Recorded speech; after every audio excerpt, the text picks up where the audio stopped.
My name is Claudine Whitaker, and this is the story of how I lost everything.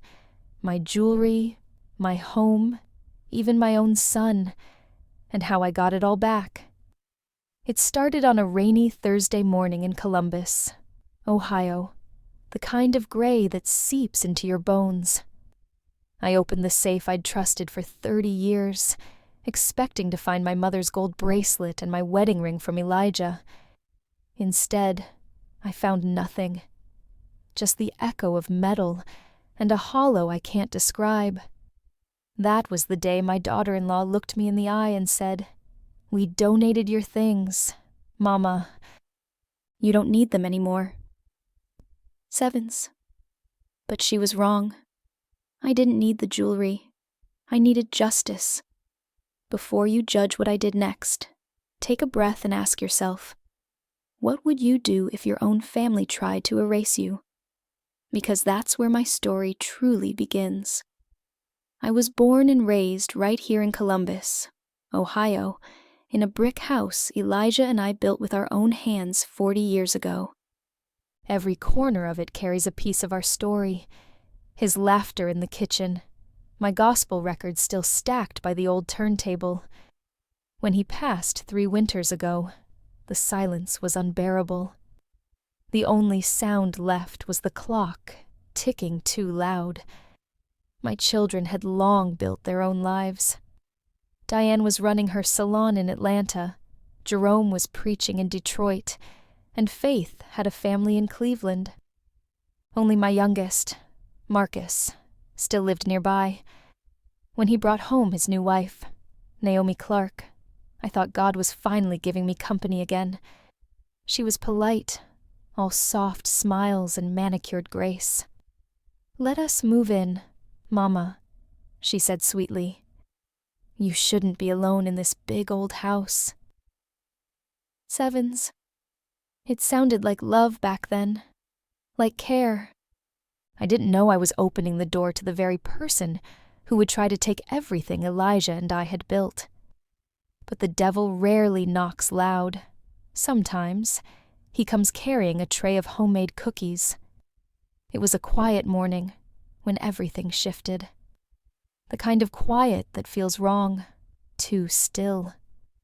I had just finished watering the ferns in the hallway when I decided to check the safe. Something I hadn't done in months. That safe had been in my closet since Elijah bought it back in '91, its dial smooth from our fingertips. Inside were the only things that truly mattered. My mother's gold bracelet from Georgia, Elijah's wedding band, our deed to the house, and a few old letters tied with ribbon. I turned the dial, 3 to the right, 2 to the left, 1 more to the right. Click. The door creaked open. Empty. Completely empty. For a moment, I couldn't breathe.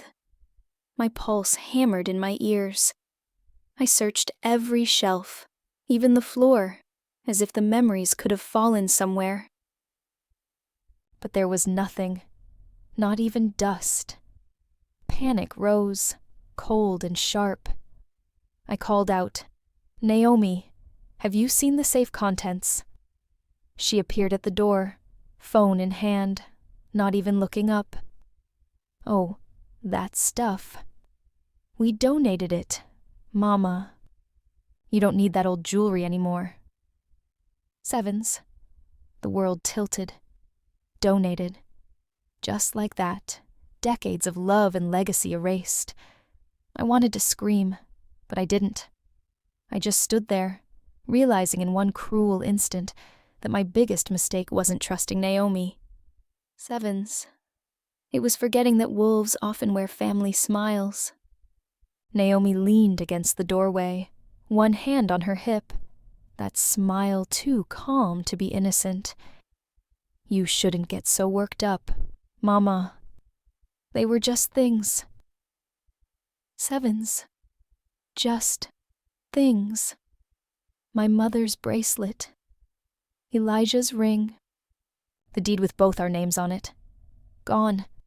I could feel my heart thudding in my chest, but I refused to let her see me break. "You're right," I said quietly, closing the empty safe. "I don't need them anymore." "Sevens." Her smile widened, smug and satisfied. I turned to her, steady, eyes locked on hers. "But you, Naomi, you're going to need a lawyer." "Sevens." The color drained from her face. For the first time, she looked unsure. I brushed past her and walked toward the kitchen, my hands shaking but my spine straight. The air smelled of burnt coffee and betrayal. I poured myself a cup, sat down, and let the silence wrap around me like armor. Because in that moment, I made a promise. To Elijah, to my mother, to myself. They might have taken the jewelry, the papers, the symbols of my life. Sevens. But they hadn't taken me. And that was their first mistake. If you've ever trusted someone too much, if you've ever opened your home out of love and watched that love turn into regret, then keep listening. Because that's exactly how my storm began. After Elijah passed, the house in Columbus, Ohio, grew too big for its silence. The evenings stretched long. The ticking clock sounded like judgment. I'd sit in his old armchair, listening to the creak of the floorboards, pretending it was him walking through the hallway. I prayed for company, for laughter again. When Marcus came one Sunday with Naomi, his new bride, it felt like God had finally heard me. She was polite, refined, everything a mother could hope for in her son's wife. She brought sweet potato pie and called me Mama from the very first day. A month later, she said the words that changed everything. "Mama, why don't we move in with you for a while?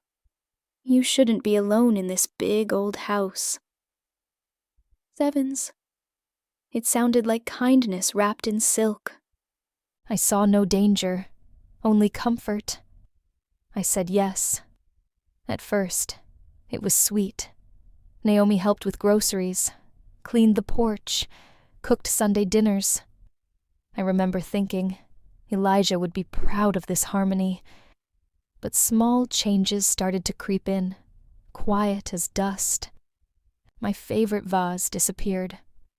The photo of Elijah and me that sat by the piano was suddenly in storage.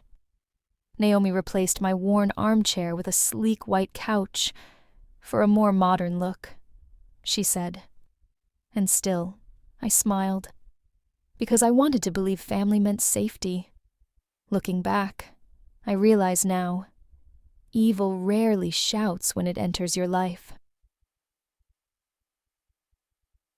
It whispers softly and smiles while it rearranges your furniture. If you've ever ignored that quiet voice inside that says something's wrong, don't. I did. And that mistake cost me almost everything. Because what Naomi really moved into wasn't my home. It was my life. For the first few months, life almost felt normal again. Naomi filled the kitchen with her laughter, the smell of her vanilla candles mixing with my Sunday collard greens. She called me Mama C, said she wanted to learn my recipes, said she wanted to make this house feel alive again. Sevens. And Lord, I believed her. But small things started to change, and before I knew it, those small things became chains. It began with money. One morning, Naomi knocked gently on my bedroom door, holding a stack of envelopes. "Mama C, you shouldn't have to worry about all these bills," she said. "Marcus and I can handle them. You just rest." Sevens. She slid a paper across the table. "Just sign here, so the accounts can be managed together." Sevens. I hesitated, but her smile was warm, her tone soft, like a daughter's. I signed. After that, she started making suggestions. Sevens. Mama, that old armchair of yours is bad for your back. Let's replace it. Sevens. Mama, you don't need to drive anymore. It's too stressful. Sevens. Mama, I'll handle your mail so you can relax. Sevens. At first, it sounded like care. But soon, my car keys went missing, my mail was misplaced, and my opinions began to sound inconvenient. The house no longer smelled like my perfume, but like her candles. Sweet, strong, suffocating. Then came the humiliation. I overheard her telling a neighbor, Claudine's not as sharp as she used to be. Forgetful, you know? Poor thing. Sevens. I stood behind the screen door, my hands shaking. That was the first time I realized Naomi wasn't helping me. She was erasing me, one whisper at a time. I used to think betrayal came with raised voices or slammed doors. Turns out, it can come with a gentle hand on your shoulder and the words, "I'm just trying to help." Sevens. And if you've ever been helped into silence, you know exactly what I mean. By the time spring came, Naomi had turned my home into something I barely recognized. The lace curtains Elijah loved were replaced with gray blinds. My gospel records disappeared, replaced by her sleek Bluetooth speaker. Even the smell of the house had changed, from lemon polish and cinnamon to cold lavender and chemicals. She began talking to me like I was a child. Mama, you shouldn't worry about those things. Sevens. Mama, it's confusing for you. Let me handle it. Sevens. One day, I tried to pay for groceries at the corner market, only to find my debit card missing. The cashier smiled politely, but my hands trembled. When I got home, I asked Naomi. She didn't even look up from her phone. Oh, I have it, Mama. Remember? I'm managing the expenses now. Don't stress. Sevens. Naomi, I needed to buy a birthday gift for my granddaughter. Sevens. She sighed, as if my love was an inconvenience. We already got her something from all of us. You don't need to waste money on little extras. Sevens. That day, I walked into that birthday party empty-handed. The look on my granddaughter's face, confused, disappointed, still cuts me. Slowly, she started controlling when I left the house. It's cold, Mama. You should stay in. Your knees have been hurting, haven't they? And when I did go out, she'd text Marcus, making sure he knew where Mama was wandering again. Sevens. I was being managed, not cared for. And Marcus? He didn't see it. Every time I tried to tell him, he'd frown and say, Naomi just wants what's best for you, Mom. Sevens. One evening, I stood in the mirror and barely recognized the woman staring back. Shoulders hunched, eyes tired, lips pressed into silence. I whispered to my reflection, "What happened to you, Claudine?" Sevens. But deep down, I knew what happened was Naomi, and what was left was the quiet rage of a woman who finally understood she was being written out of her own life story. By summer, Naomi didn't even bother pretending anymore. She'd taken my peace and turned it into her playground. The house no longer belonged to me. It belonged to her routines, her rules, her voice echoing down the hallway. The breaking point came one Saturday morning. I woke early, craving something simple, just to get my hair done at Miss Gloria's salon, the same one I'd gone to for 30 years. I asked Naomi for a little cash. She laughed. The salon? Mama, what for? You barely go anywhere. I can trim it right here for free. Sevens. That laugh. It wasn't cruel in sound, but it was sharp enough to cut bone. I looked at her, at the woman who'd once called me Mama, with sugar in her tone, now speaking to me like I was an inconvenience. I wanted to scream, but all that came out was a whisper. I just want to feel like myself again. Sevens. She rolled her eyes. At your age, Mama, that doesn't matter anymore. Sevens. Those words hit harder than any slap. I went upstairs, shut my bedroom door, and sat on the edge of the bed. The mirror across from me reflected someone I didn't recognize. A woman small enough to disappear into her own silence. For the first time, I understood what Elijah meant when he said, "Don't ever let someone move into your house unless you know they respect the floor they walk on." Sevens. I'd forgotten that. I'd mistaken control for care, manipulation for love. But as I sat there, tears drying on my cheeks, something inside me shifted.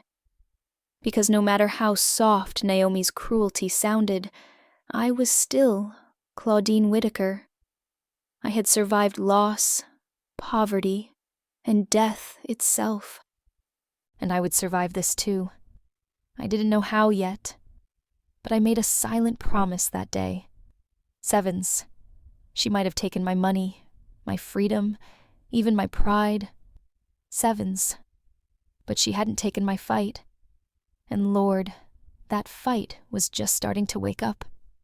It happened in the middle of July, when the Ohio air felt heavy enough to choke you.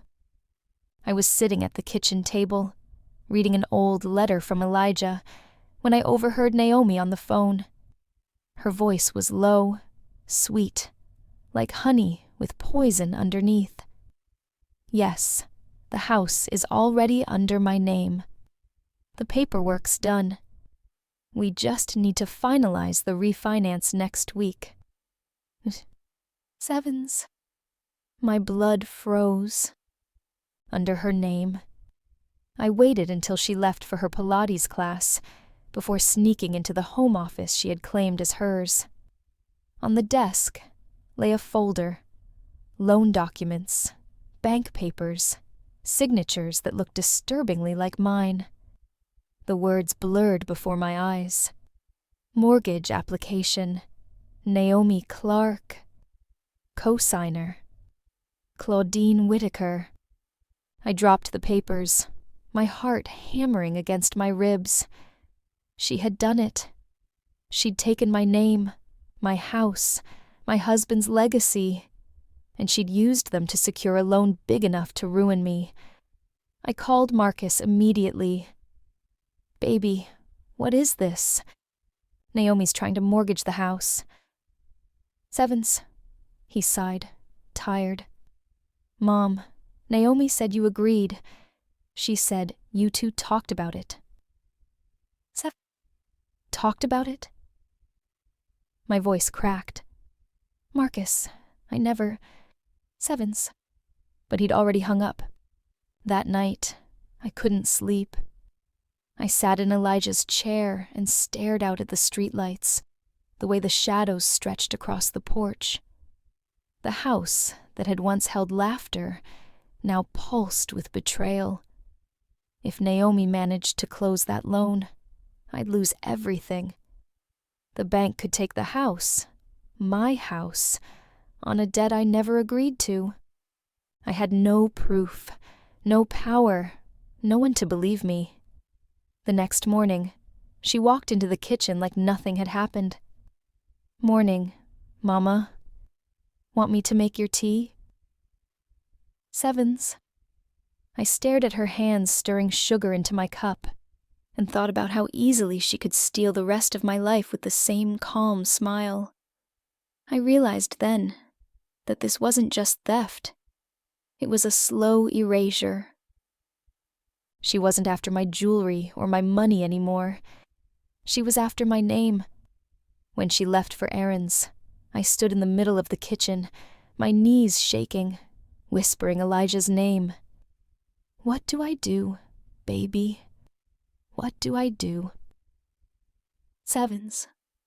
And that's when I remembered something he told me the night before his heart gave out. Sevens.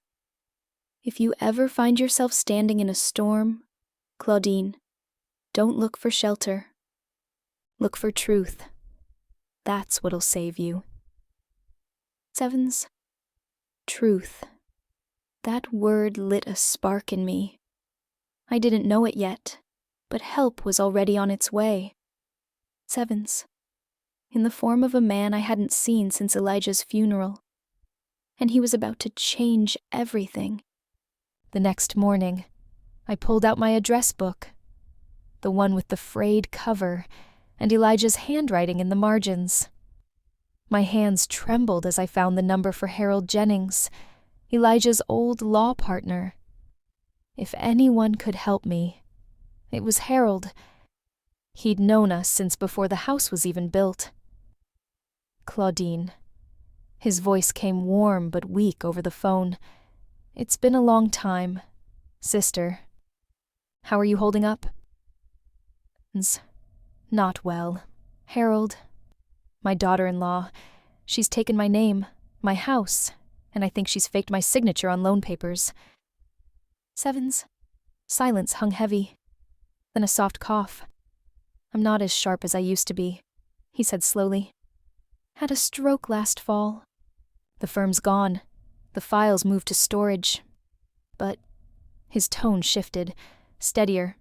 I can still guide you. Come by tomorrow. Bring what you have. Sevens. The next day, I took the bus downtown, clutching the folder I'd found in Naomi's office. The ride felt endless, the Ohio heat pressing through the windows. Harold's office was smaller than I remembered, filled with the smell of old paper and dust. He adjusted his glasses and looked over the documents. This signature, he frowned, tapping the page.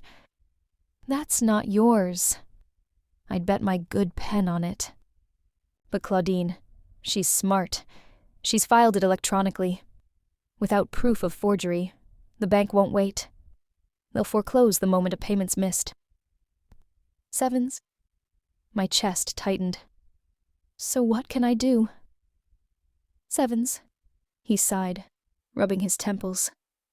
If Elijah's will was filed properly, the house should still be in your name alone. But I can't access those files. They were archived years ago. You'd need someone who still has the original documentation. Sevens? Who would that be? I whispered. He hesitated, his gaze drifting to the framed photo on the wall. Elijah and him, standing outside this very office 30 years ago. There was a man, Harold said finally. Elijah's colleague at the plant, Langston Pierce. I think Elijah gave him copies of certain papers, personal ones, in case something ever happened to him. Sevens. The name hit me like a bell ringing through fog. Langston Pierce. I remembered him, tall, soft-spoken, always carrying a briefcase. He was at Elijah's funeral, but disappeared soon after. Do you know where he is? Sevens. Harold smiled faintly. Last I heard, he retired out near Lake Erie. Hard man to reach, but not impossible. Sevens. Hope flickered, small but alive. I thanked Harold and stepped back into the humid air. For the first time in months, I had a direction. But as the bus rumbled home, my phone buzzed with a text from Naomi. Sevens. Where are you, Mama? You didn't ask permission to go out. That's when I knew she was watching me. Every move, every breath. And if I was going to survive this, I'd have to play the quiet game a little longer, until I found Langston Pierce, and the truth Elijah had left behind. Finding Langston Pierce wasn't easy. It took 3 days of phone calls, 3 nights of prayers, and 1 long bus ride to the quiet town of Sandusky, Ohio, where the lake wind smells like rain and salt. I didn't know if he'd still remember me, or if he'd even want to get involved.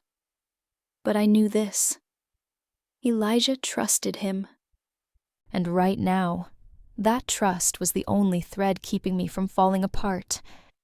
His house sat at the end of a gravel road, small but tidy, with a porch swing that creaked in the breeze. When he opened the door, I almost cried. Same kind eyes, same slow, thoughtful way of moving. "Claudine Whitaker," he said, his voice thick with surprise.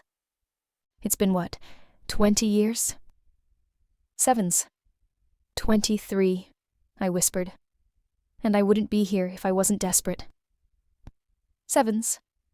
He motioned me inside, poured sweet tea, and listened as I told him everything. The missing jewelry, the lies, the fake papers, the loan. When I finished, he leaned back, fingers steepled under his chin. Elijah knew something like this might happen, he said quietly.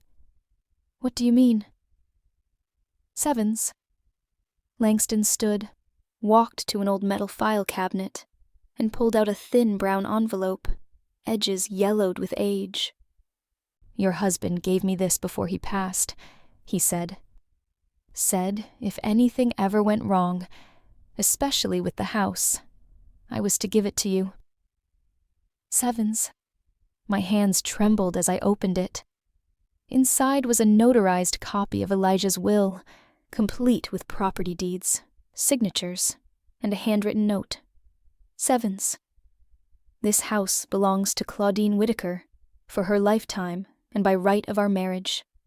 No one may sell, sign, or mortgage it without her consent, not even family. Sevens. I couldn't breathe. My throat burned. He thought of everything. Sevens. Langston nodded. Elijah was no fool. He knew you'd need protection, Claudine. He saw the way the world treats women, especially black women who stand on their own. Sevens. Tears spilled before I could stop them. For months, I'd felt invisible, weak, trapped. And now, sitting in that quiet living room, I felt Elijah's presence as clear as if he were holding my hand. "Langston," I said, wiping my cheeks, "will this hold up in court?"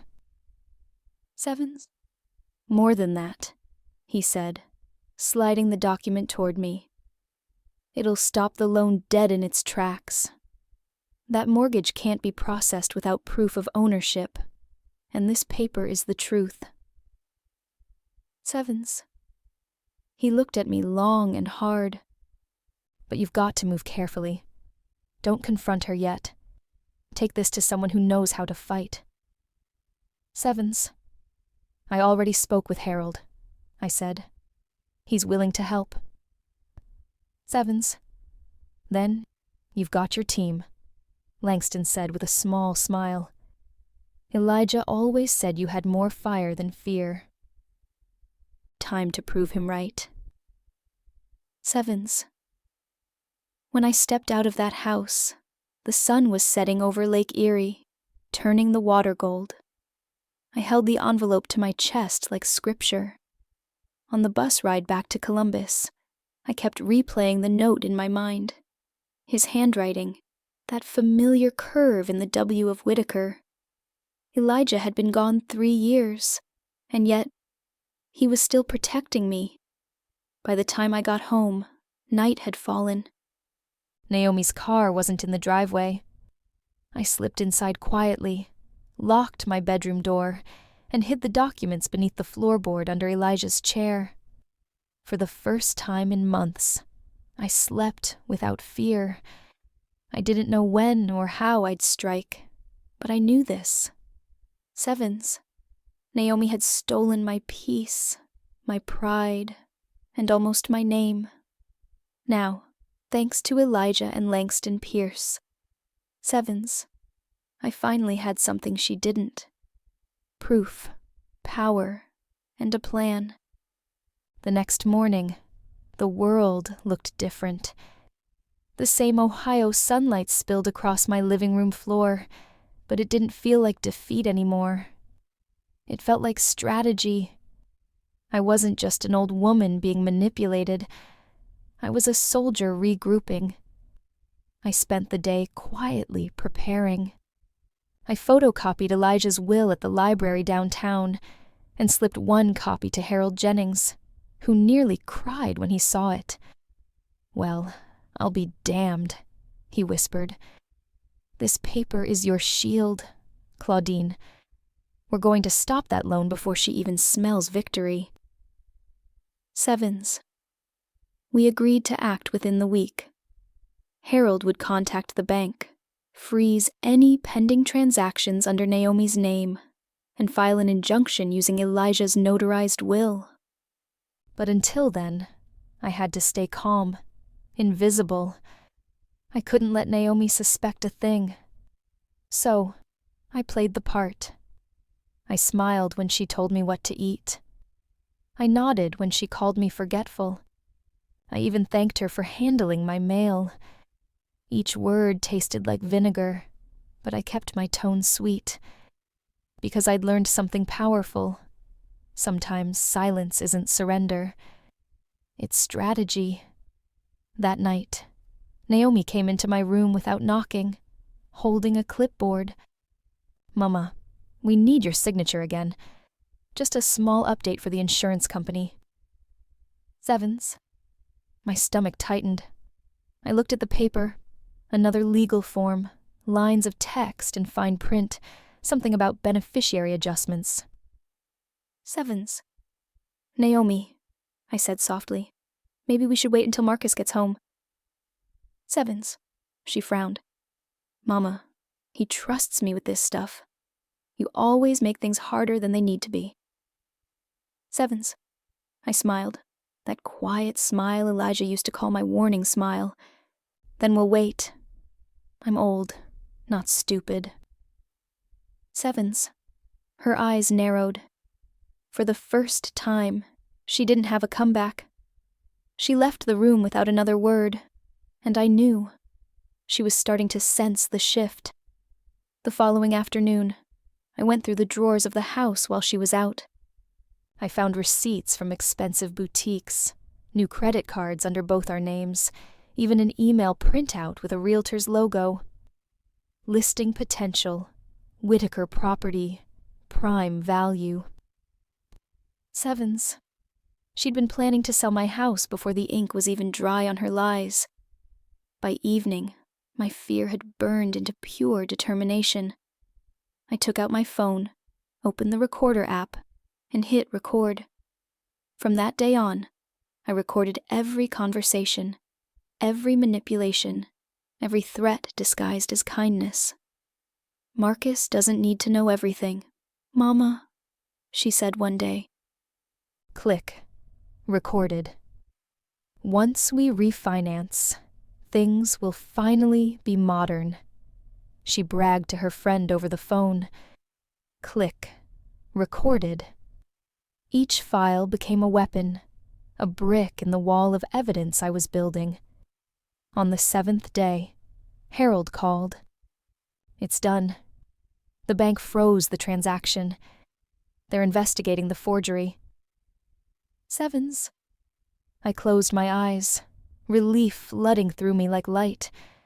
But before I could even breathe it in, the front door opened. Naomi walked in, grocery bags dangling, her smile sharp as glass. "Mama, we need to talk." Sevens. She knew. Somehow, she knew. She set the bags down slowly, her voice low, dangerous. "You've been busy, haven't you? I can tell when people start acting brave." Sevens. My hands didn't shake this time. I stood, squared my shoulders, and met her gaze head-on. "Yes," I said. "I have been busy, and you have no idea what's coming." Sevens. For a heartbeat, the air between us went still, electric. She stared at me like she was seeing me for the first time, Not as the fragile widow she'd built her lies around, but as what I truly was. The woman Elijah built a home with, and the woman who was about to take it back. And as she turned and stormed upstairs, I whispered to the quiet house, "Sevens, let the storm come. I'm ready this time." Sevens. The next few days were a test of nerves and faith. I moved through that house like a shadow, quiet, but watching everything. Naomi thought she was still in control, but she didn't know I had an army now. Harold handling the law, and the ghost of Elijah watching over me. I started collecting proof. Every whisper, every lie, every little cruelty she dropped in that honeyed voice of hers. I caught it all. My phone became my weapon. I'd leave it recording on the counter while she talked to her friends, boasting about modernizing the house once the old woman is in assisted living. Sevens. Each time I played those recordings back at night, my stomach burned, but my resolve grew sharper. I wasn't just gathering evidence, I was reclaiming power. When I showed the recordings to Harold, he smiled, tired but proud. "This is more than enough to build a case, Claudine. We'll use it to prove coercion and fraud, but we'll need witnesses, people who've seen the changes in your life." "Sevens? Witnesses?" I asked. "Your family," he said gently. "They need to see what she's done." Sevens. That idea terrified me. I'd hidden so much out of shame. I didn't want my children to see how small I'd become. But Harold was right. I couldn't fight this war alone. So, I made a plan. That evening, while Naomi was busy scrolling on her phone, I sat in the kitchen pretending to knit and said, "You know, I've been thinking about family. I miss having everyone together. Maybe it's time to invite Diane, Jerome, and Faith for a little visit." Sevens. She froze for a split second before smiling, too sweetly. "All of them? That's unexpected. Is something wrong?" "Sevens? No," I said, keeping my tone soft. "I just want to see my children. You're right. This house is too quiet." Sevens. Inside, my heart was racing, but my face stayed calm. Naomi shrugged, pretending indifference, but I saw it in her eyes. The flicker of unease. Because the more people around me, the less control she had. That night, I called my eldest, Diane. "Baby," I said, voice trembling just a little, "I need you to come home. It's time." Sevens. She didn't ask why. She just said, "I'll be there Friday, Mama." Sevens. When I hung up, I whispered into the dark, "Elijah, the pieces are moving now." Sevens. And somewhere deep in my bones, I knew this war was about to get loud. By the time Friday came, the Whitaker house no longer felt like a prison. It felt like a stage, and I was ready for the curtain to rise. Naomi had no idea what was coming. Diane arrived first, suitcase in hand, her eyes sharp as ever. "Mama, you sound different," she said, hugging me tight. "What's going on?" "Sevens. Patience, baby," I whispered. "You'll see soon enough." Sevens. Next came Jerome, tall and steady like his daddy, and then Faith, my youngest, with her children in tow.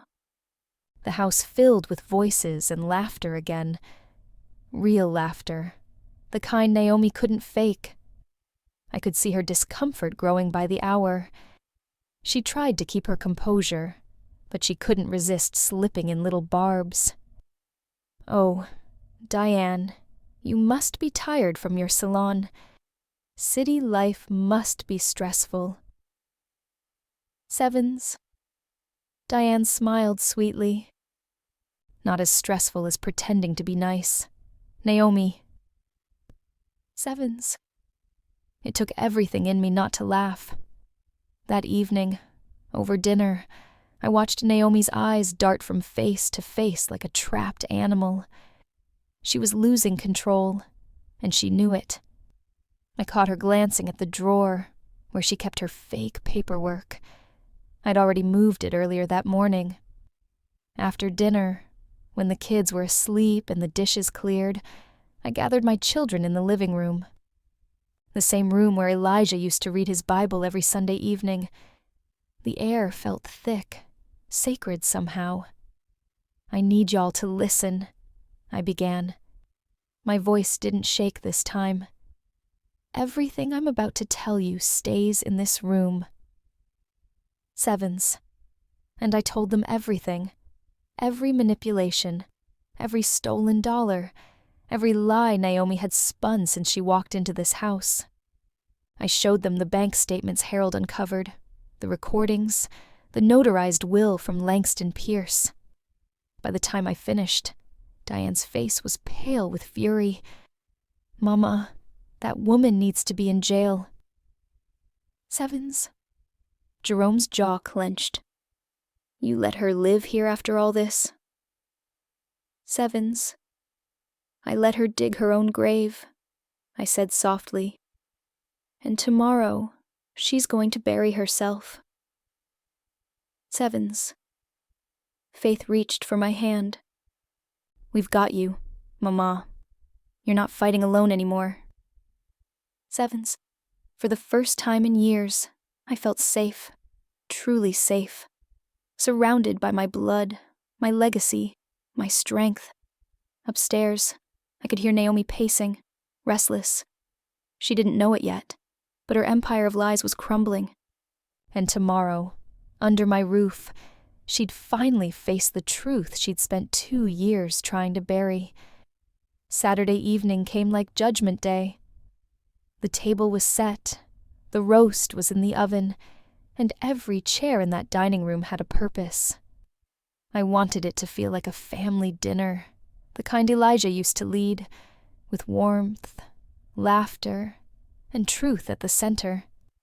But tonight, truth was about to sting. Marcus arrived last, looking nervous, holding flowers like a peace offering. "Hey, Mom," he murmured. I kissed his cheek, smelling the worry on him. "Sit down, baby. We're having dinner as a family." Sevens. Naomi floated in behind him, dressed too fancy for a home-cooked meal, her perfume sharp and overconfident. "What's all this?" she asked. "Some kind of reunion." Sevens. I smiled, gentle but deliberate. "Something like that." Sevens. We ate in silence for a while. The clock ticked. My children exchanged looks. Naomi kept glancing at Marcus, trying to gauge the mood. Then, I set my fork down. "There's something we need to discuss," I said. "Something I've kept quiet too long." Sevens. Naomi tensed. "Mama, maybe we should talk later." Sevens. "No," I interrupted. "Now." Sevens. I reached into my purse and placed my phone on the table. Pressed play. Her voice filled the room. Sevens. "Once I get Marcus to sign the papers, the house is as good as mine. Claudine's getting forgetful anyway. Won't be long before she's in a home." Sevens. Naomi's face drained of color. Marcus's eyes widened in disbelief. "Naomi, what is this?" Sevens. I didn't stop the recording. Another voice clip played. Sevens. "After we refinance, we'll sell the place and move somewhere modern. I'm not living in that woman's museum forever." Sevens. Faith slammed her hand on the table. "You evil, manipulative snake." Sevens. Naomi stood, trembling. "This is taken out of context." Sevens. Then maybe the bank statements will give it context, I said, sliding the folder toward her. Her name, Naomi Clark, was printed all over the fraudulent transactions. Marcus buried his face in his hands. Naomi, tell me this isn't real. Sevens. She didn't answer. She couldn't. I looked her dead in the eye. You wanted to erase me from my home, from my life. But you forgot one thing, child. I built this house from nothing, and I've got the paper to prove it. Sevens. I pulled out Elijah's will, the notarized copy, placing it beside the evidence. The silence that followed was deafening. Marcus looked up, tears in his eyes. Mom, I didn't know. Seven? I know, baby, I said softly. But now you do. Seven? Naomi's mask cracked then, her voice breaking, her hands shaking. You can't do this to me. Seven? Oh, sweetheart, I said, standing tall. I already did. Sevens? The war was over. And this time, the right woman had won. The silence after that last recording was thick enough to choke on. You could hear nothing but the faint ticking of the kitchen clock. Naomi stood there, frozen, the confidence melting right off her face like wax under fire. Marcus finally broke the silence. Naomi, how could you? His voice was small, hurt, the kind of hurt that comes from betrayal deeper than anger can reach. I did it for us. She snapped, eyes wild. You don't understand, Marcus. Your mother, she's selfish. Sevens, stop, he said sharply. That woman you're talking about is my mother. And you used her. You lied to me. You made me believe she was losing her mind. Sevens. Naomi's words stumbled, her excuses tangling in her throat. It was supposed to be temporary. I just wanted a better life. Sevens. I stepped forward then, slow, deliberate. A better life built on theft and deceit? You could have had a family, Naomi. You could have had love, but you chose greed. Sevens. She turned toward me, her face hardening again. You can't prove any of this in court. Sevens. Oh, I can, came a deep voice from behind her. Harold Jennings walked in from the front door, holding a folder in one hand and the notarized will in the other. And I already have. The bank's been notified. Every transaction in your name has been frozen. And, Mrs. Clark, if you don't sign this document returning every stolen asset, you'll be facing charges for elder financial abuse by Monday morning. Sevens. Naomi's knees buckled. You can't do this to me, she whispered. I looked at her, my heart strangely calm. No, Naomi. You did this to yourself. Sevens. Jerome handed her a pen. Sign it, he said quietly. She did. Every stroke of that pen sounded like a nail sealing her own coffin. When she finished, she pushed the papers away, tears streaking her face. Are you happy now? Sevens. I met her gaze, steady. No, but I am free. Sevens. She grabbed her purse and stumbled toward the door. Marcus didn't follow her. He couldn't. He just sat there, shaking his head, whispering, Mama, I'm so sorry. Sevens.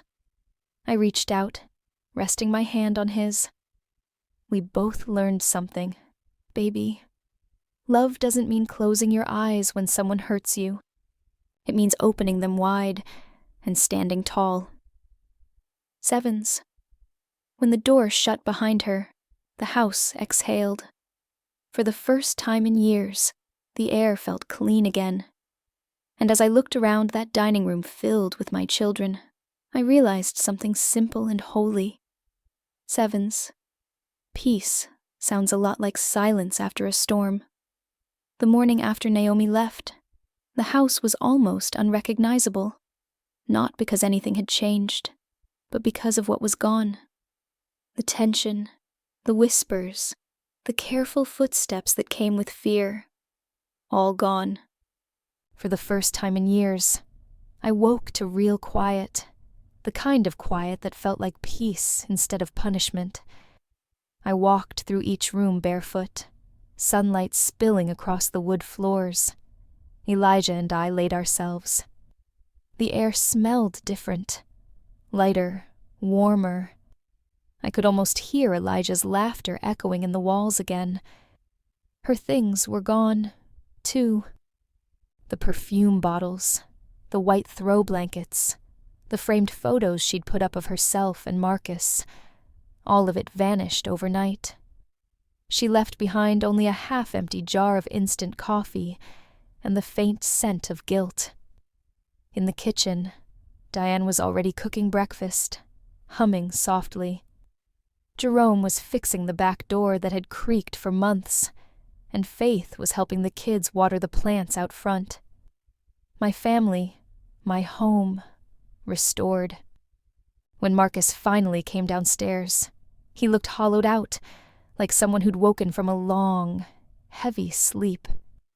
"She's gone," he said quietly, as if testing the words. "She's gone," I repeated, pouring him coffee. "And this house finally belongs to its own heartbeat again." Sevens. He nodded, tears welling up. "Mama, I don't know how to fix what I let happen." Sevens. "You already started," I said, touching his hand. "You're here."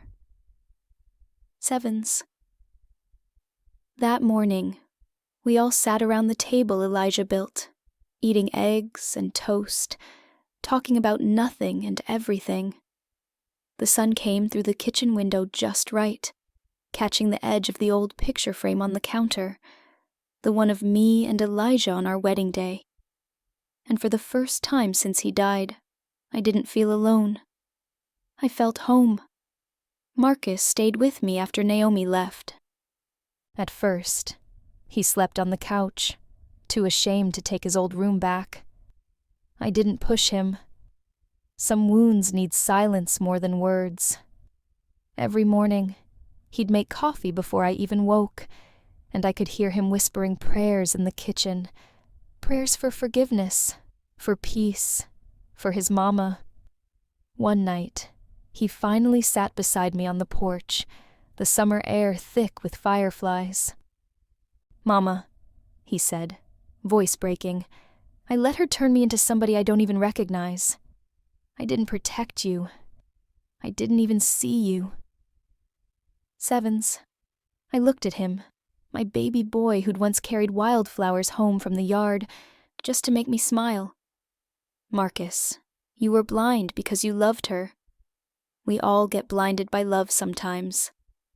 The important thing is that you can see now." Sevens.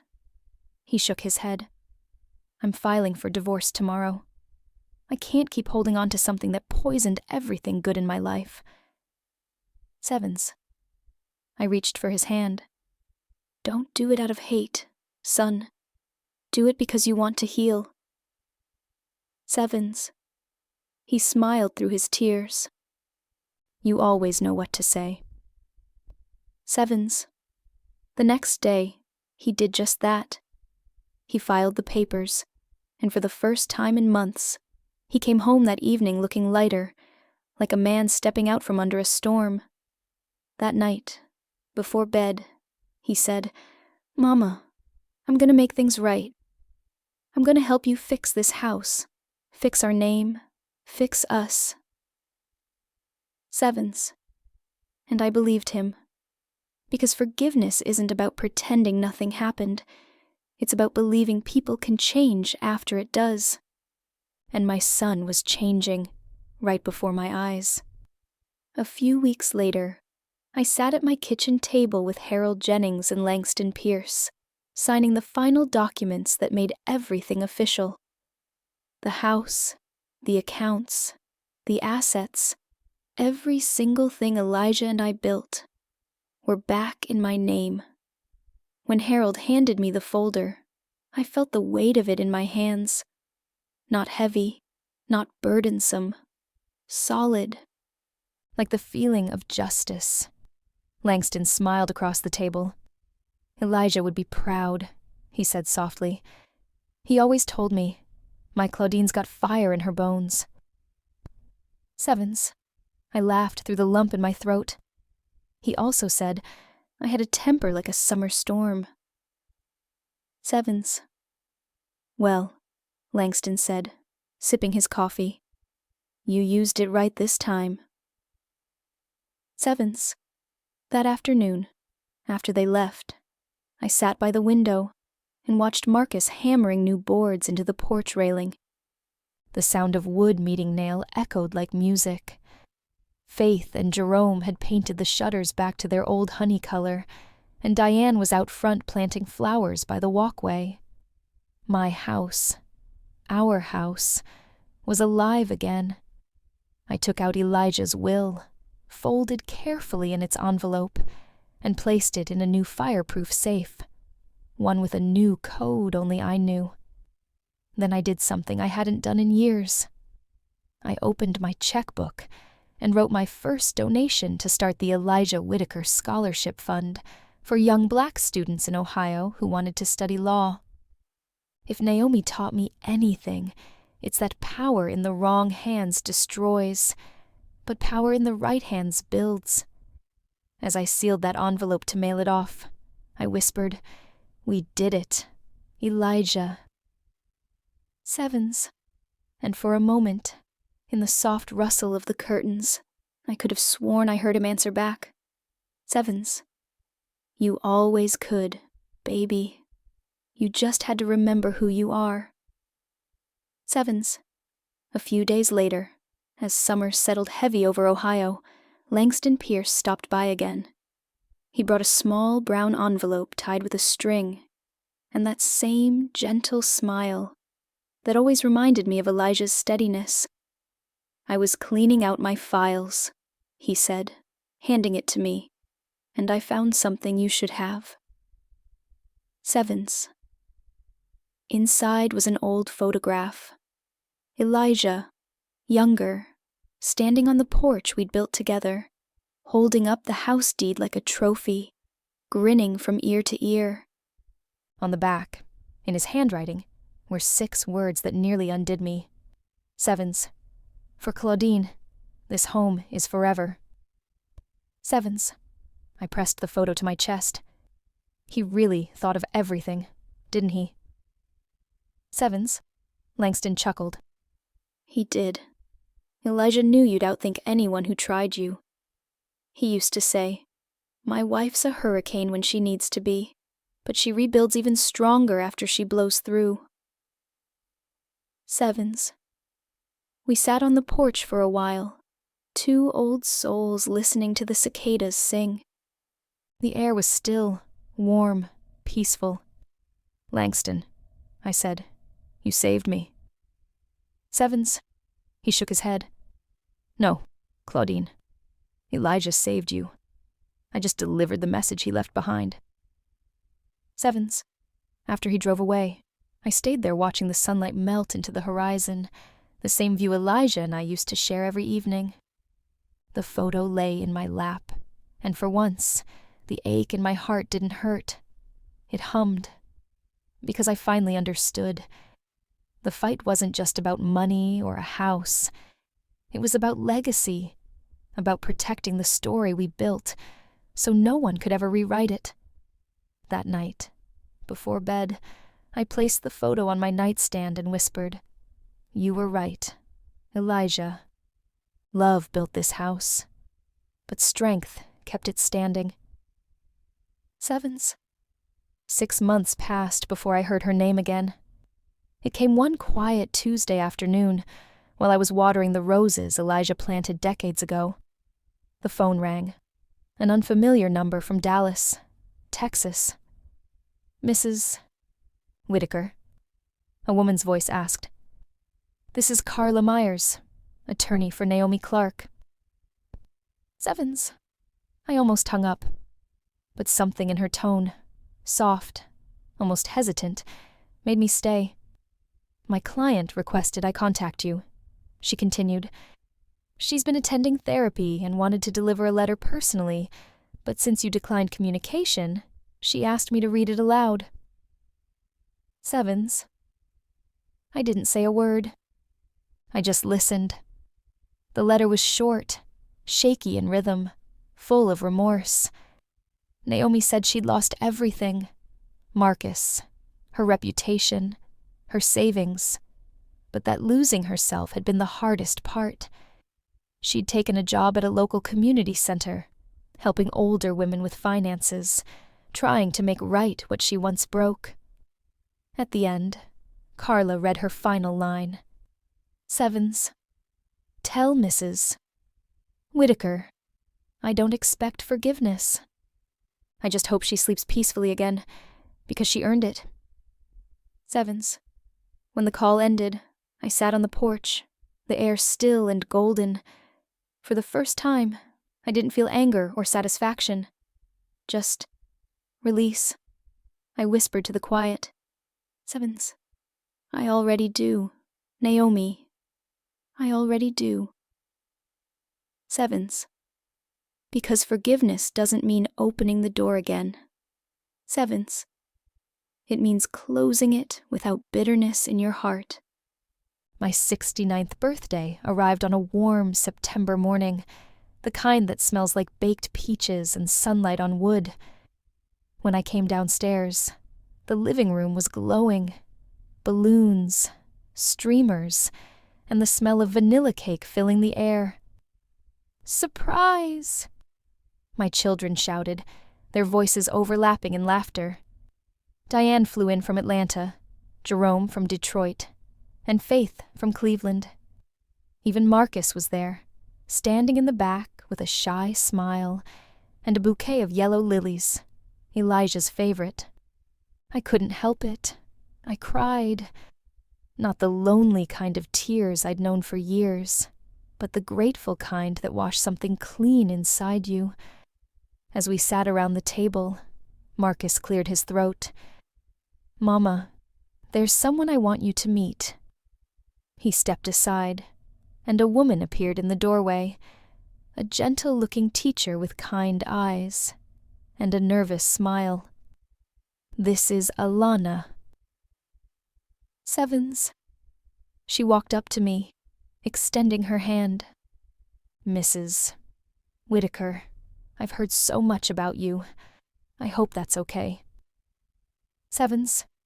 I smiled, holding her hand. As long as he's treating you right, honey, it's more than okay. Sevens. The whole room laughed, and for the first time in what felt like forever, there was no shadow in the corners, no tension hiding behind smiles, just family. That night, as we sang and cut the cake, I realized something simple and sweet. Sevens. Healing doesn't come in a single moment. It comes in small ones, over coffee, over laughter, over love finding its way home again. Later that night, when the house had quieted and the candles had burned low, I sat alone on the porch with a cup of sweet tea. The air was cool, crickets humming somewhere out in the dark. On the small table beside me sat the old photo of Elijah, smiling in that worn denim jacket he loved so much. I looked up at the sky, the same sky we used to watch together after long days, and said softly, "We made it, baby. You'd be proud of the kids. You'd be proud of me, too." Sevens. I could almost hear his laugh in the rustle of the trees. I thought I'd lost everything, I whispered, but I learned I never really did. You left me more than money, or a house. You left me strength. Sevens. The porch light flickered slightly, and I smiled through my tears. Maybe it was just the wind, maybe not. But I took it as his answer. Inside, Marcus and Alana were washing dishes, the kids were giggling upstairs, and gospel music played softly on the radio. My home, our home, was full again. I stood, placed my hand on the doorframe Elijah built, and said, "Sevens, you were right all along. A house isn't made of walls, it's made of love." Sevens. And as I walked back inside, I realized something beautiful. Sevens. Love doesn't die with the people who gave it to you. It just changes shape. Sevens. And sometimes, if you're lucky, sevens, it comes back home wearing peace. Now, looking back on everything that happened, the lies, the fear, the silence, and the fight, I finally understand what Elijah was trying to teach me all those years ago. Strength doesn't always roar. Sometimes it whispers, "Not today." Sevens. I learned that love should never cost you your dignity, and family should never demand your silence. You can forgive people without letting them back into your life. You can lose everything material and still win the only thing that matters: your peace. These days, I wake up, open my window, and thank God for the lessons that came wrapped in pain. Because pain made me wiser, and forgiveness set me free. So if you're listening to my story right now, ask yourself, Sevens, what would you do if the people you trusted the most tried to take everything from you? Would you break? Or would you rise? Because you are stronger than you think. You are worthy of love that doesn't come with conditions, and of peace that no one can steal. If this story touched something in you, if it reminded you of your own strength or someone who once hurt you, Sevens, please like, comment, and share it with someone who needs to hear these words tonight. And don't forget to subscribe, because more stories like this are coming. Sevens, stories about family, resilience, and the unbreakable spirit that lives in all of us. Because sometimes, the most valuable heirloom we can pass down, Sevens, is courage.